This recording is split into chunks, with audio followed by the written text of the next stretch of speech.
వారిని కోరుతా ఉన్నాను. ప్రభుత్వమే చెప్తున్నది డిపిఆర్ లేదు అని ఎండి గారు చెప్తారు, డిపిఆర్ ఉందని మంత్రి గారు చెప్తున్నారు. ఉంటే టేబుల్ చేయమనండి. నెంబర్ 1. నెంబర్ 2, 50 మీటర్ల బఫర్ జోన్ జీవో మీరు ఇచ్చారన్నారు. 5 కిలోమీటర్ల అవతల ఉండే హనుమాన్ నగర్ కి మొన్న నోటీసులు ఇచ్చారు. మరి ఏ ఆలోచన చేస్తున్నారో మాకు తెలియదు. మంత్రి గారు సమాధానంలో 1450 స్ట్రక్చర్స్ అంటారు. అక్కడ చూస్తే 10,000 స్ట్రక్చర్స్ అని గెజెట్ ఇచ్చింది గవర్నమెంటే. కుడి చేయి ఏం చేస్తుందో ఎడమ చేయికి తెలియదు. డిప్యూటీ సీఎం గారు పేదల మీద చాలా ప్రేమ ఒలకబోశారు. వెలుగుమట్లలో ఇల్లు కూడా వారే కూలగొట్టారు. మరి ఖమ్మం జిల్లాలో మీ కాన్స్టిట్యున్సీని ఇల్లు కూలగొడితే కూడా మీకు తెలియదు. 3వ రోజు దాకా పత్తాలేరు. అధ్యక్ష, ఇంకొక మాట అధ్యక్ష, చాలా చెప్పారు ఇలా మంత్రి గారు. మాకు విచిత్రంగా అనిపిస్తుంది. మాకు అర్థమైంది ఏమంటే ప్రభుత్వం దగ్గర పైసలు లేవు, ప్రణాళిక లేవు. ఏడీబీ లోన్ ఇవ్వలేదు, ప్రణాళిక లేదు.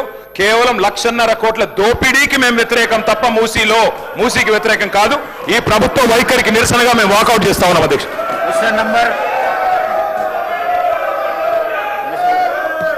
అధ్యక్ష,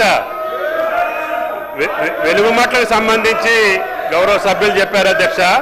దాని మీద వాళ్ళకి ధైర్యం ఉంటే, వాళ్ళకి మనసు ఉంటే వెలుగుమట్ల మీద డిస్కషన్కి ఈ సభ సిద్ధంగా ఉంది అధ్యక్ష. ప్రభుత్వం సిద్ధంగా ఉంది. గౌరవ సభ్యులకి మనం చేస్తున్న వెలుగుమట్ల మీద డీటెయిల్ డిస్కషన్ కూడా రాష్ట్ర ప్రభుత్వం సిద్ధంగా ఉంది. గౌరవ కేటీఆర్ గారు ఆ యొక్క విషయాలన్నీ తెలిస్తే వాళ్ళు సభలో కూర్చోవడానికి కూడా సిగ్గుపడాల్సిన పరిస్థితి వస్తుంది అధ్యక్ష. Question number 1747 legislative minister LA minister గారు. Question number 1747. సార్ అధ్యక్ష, ఈరోజు మరి టీఆర్ఎస్కు సంబంధించిన శాసనసభ్యుల వైఖరి ఏ విధంగా ఉందంటే, ఓ బుడిద జల్లేసి తుర్చుకో, ప్రజలకు సంబంధించిన సంక్షేమం మాకు అవసరం లేదు, దాని విషయంలో మేము మాట్లాడితే నిజాలు చెప్పలేము, సత్యదూరమైన మాటలు మాట్లాడాల్సి వస్తుందని వారి ఆలోచన, వారి దృక్పథం స్పష్టంగా కనబడేది అధ్యక్ష. ఈరోజు డిప్యూటీ చీఫ్ మినిస్టర్ గారు కానీ, అదేవిధంగా తుమ్మల నాగేశ్వరరావు గారు కానీ స్పష్టంగా మా ప్రభుత్వ వైఖరిని తెలియజేసాం అధ్యక్ష. ఈరోజు పేద ప్రజలకు సంబంధించిన రీహాబిలిటేషన్, రీసెటిల్మెంట్, వారి జీవితాల్లో మార్పు, వారి క్వాలిటీ ఆఫ్ లైఫ్కి సంబంధించిన అంశం విషయంలో తప్పకుండా బాధ్యతాయుతమైన ప్రభుత్వంలో ఉన్నాం. ముఖ్యమంత్రి రేవంత్ రెడ్డి గారు మరి మున్సిపల్ శాఖ బాధ్యతలు కూడా నిర్వహిస్తూ ఉన్న సందర్భాన్ని దృష్టిలో పెట్టుకొని మొత్తము మా పార్టీ, మా ప్రభుత్వం ప్రధానమైన లక్ష్యం మార్పు చూపెడతామన్నాం అధ్యక్ష. తెలంగాణ రాష్ట్రం ఏర్పడ్డ తర్వాత మార్పు లేదు, అదే విధమైన జీవితాలు గడుపుతా ఉన్న తెలంగాణ ప్రజలందరికీ మార్పు చూపెట్టాలనే ఒక లక్ష్యంతో ముందుకు పోతా ఉంటాయంటే అడ్డగోడలు నిర్మాణం చేయాలని ఆలోచన చేస్తున్నారు అధ్యక్ష. ఇప్పటికైనా వైఖరి మార్చుకోండి. ఈరోజు ఈ విధంగా మీరు సత్యదూరమైన మాటలు మాట్లాడి ప్రభుత్వంపై అబండాలేసి, అసలు ప్రాజెక్టు రిపోర్టుకు సంబంధించి నరసింహారెడ్డి గారు ఎండి గారు ఆ రోజు ప్రజెంటేషన్లో ఇది డిపిఆర్ వచ్చిందని స్పష్టంగా చెప్పిండ్రు. అది లైవ్ టెలివిజన్ అధ్యక్ష. దాన్ని కూడా సత్యదూరంగా మాట్లాడటం ఒక సీనియర్ శాసనసభ్యుల సరికాదు. రెండవది అధ్యక్ష, 1,50,000 కోట్ల ఏమని అంటే 1,50,000 కోట్ల అధ్యక్ష. ఈరోజు మేము స్పష్టంగా చెప్తా ఉన్నాము, ఇవాళ కాకుండా రేపు మేము పారదర్శకంగా ముందుకు పోవాలనుకుంటున్నాం. 6,500 నుంచి 7,000 కోట్ల రూపాయల వరకు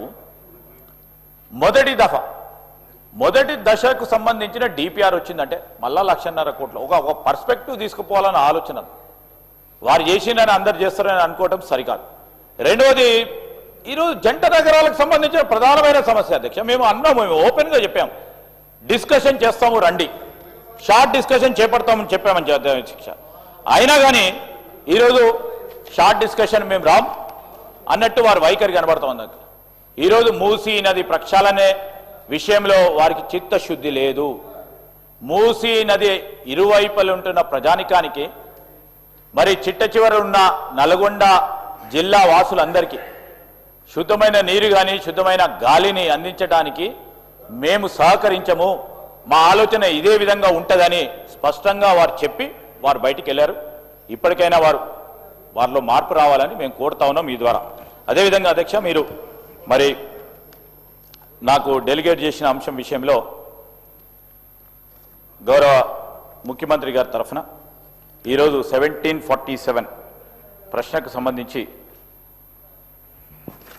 మొదటి ప్రశ్నకు సమాధానం లేదండి, రెండో ప్రశ్నకు సమాధానం ఈ ప్రశ్న ఉత్పన్నం కాదు, మూడో ప్రశ్నకు సమాధానం ఈ ప్రశ్నకు ఉత్పన్నం కాదు, డి ప్రశ్నకు సమాధానం ప్రశ్నకు మరి ఉత్పన్నం కాదు. శ్రీ గణేష్ గారు. ధన్యవాదాలు అధ్యక్ష. అధ్యక్ష, మా కంటోన్మెంట్ నియోజకవర్గంలో ఉన్న వాళ్ళు అత్యధిక మంది పేద మధ్యతరగతి వాళ్ళు. వారికి చిన్న చిన్న బస్తీలలో ఉంటున్నారు, చిన్న ఇల్లులు. వారు ఏదైనా ఫంక్షన్స్ కానీ చిన్న చిన్న కార్యక్రమాలు, చిన్న ఫంక్షన్స్ కావచ్చు పెద్ద ఫంక్షన్ ఏది చేసుకోవాలన్నా కమ్యూనిటీ హాలు చాలా చోట్ల లేకుండా ఇబ్బంది పడుతుండ్రు. పెరుగుతున్న జనాభా అనుగుణంగా కమ్యూనిటీ హాల్స్ చాలా అవసరం. వాళ్ళు ఏదైనా కార్యక్రమాలు చేసుకోవాలంటే ఈరోజు ఎక్కువ మట్టుకు ప్రైవేట్ ఫంక్షన్ హాల్స్ మీద ఆధారపడవలసి వస్తుంది. ప్రైవేట్ ఫంక్షన్ హాల్స్లో ఫంక్షన్ చేయాలంటే ఆర్థిక భారం పెరిగిపోతుంది, చాలా ఇబ్బందికరమైన వాతావరణం వారికి ఏర్పడుతుంది. కాబట్టి మా దగ్గర గతంలో గాంధీ కమ్యూనిటీ హాల్ అని లాల్ బజార్లో ఉండే, బీఆర్ఎస్ గవర్నమెంట్ రాగానే ఆ గాంధీ కమ్యూనిటీ హాల్ని డంప్ యార్డ్గా మార్చి ఈ పేద మధ్యతరగతి వాళ్ళు అక్కడ ఫంక్షన్స్ చేసుకున్న వాళ్ళకి ఆ ఫంక్షన్ హాల్ లేకుండా కమ్యూనిటీ హాల్ లేకుండా కూడా చేశారు. కావున అదే కాకుండా మా దగ్గర సుమారు 15 కమ్యూనిటీ హాల్స్ 50% కంప్లీట్ అయింది. పిల్లర్స్ స్లాబ్స్ వేశారు. మిగతా 50% గత ప్రభుత్వం దానికి నిధులు కేటాయించకుండా పట్టించుకోకుండా అది అట్లనే ఇన్కంప్లీట్గా ఉంది. కావున తమరు ద్వారా గౌరవ ముఖ్యమంత్రి గారికి నేను విజ్ఞప్తి చేస్తున్నాను, ఇన్కంప్లీట్లు ఉన్న కమ్యూనిటీ హాల్స్కి నిధులు కేటాయించాలి. అదే మాదిరిగా చాలా బస్తీలలో కమ్యూనిటీ హాల్స్ అవసరం. ఈ కమ్యూనిటీ హాల్స్ అందుబాటులో వస్తే పేదవాళ్ళు కూడా పుట్టినరోజు సెలబ్రేట్ చేసుకోవాలనుకుంటారు, పుట్టిన పిల్లలకి 21 డేస్ సెలబ్రేట్ చేయాలనుకుంటారు. నేను చాలా చోట్ల కూడా సిల్వర్ జూబ్లీ కానీ గోల్డెన్ జూబ్లీ బస్తీ వాళ్ళు కూడా చేసుకోవాలని ఆలోచిస్తే వాళ్ళకి కమ్యూనిటీ హాల్స్ లేకుండా ప్రైవేట్ ఫంక్షన్ హాల్స్కి వెళ్ళక ఆర్థిక భారం అయితే చేసుకోలేకుండా బాధపడుతున్నారు. కాబట్టి వారికి ఈ కమ్యూనిటీ హాల్స్ అందుబాటులో తీసుకొస్తే వారికి కూడా ఆనందంగా వారు కోరుకున్న విధంగా ఫంక్షన్స్ చేసుకోవచ్చు. కాబట్టి ఇన్కంప్లీట్లు ఉన్న కమ్యూనిటీ హాల్స్ని అందుబాటులో తీసుకురావాలి. అదే మాదిరిగా కొత్త కమ్యూనిటీ హాల్స్ తీసుకురావాలి. ముఖ్యంగా అధ్యక్ష, మా తెలంగాణ రాష్ట్రంలో ఉన్న అన్ని నియోజకవర్గాలకి భిన్నంగా మా కంటోన్మెంట్ నియోజకవర్గం ఉంటుంది.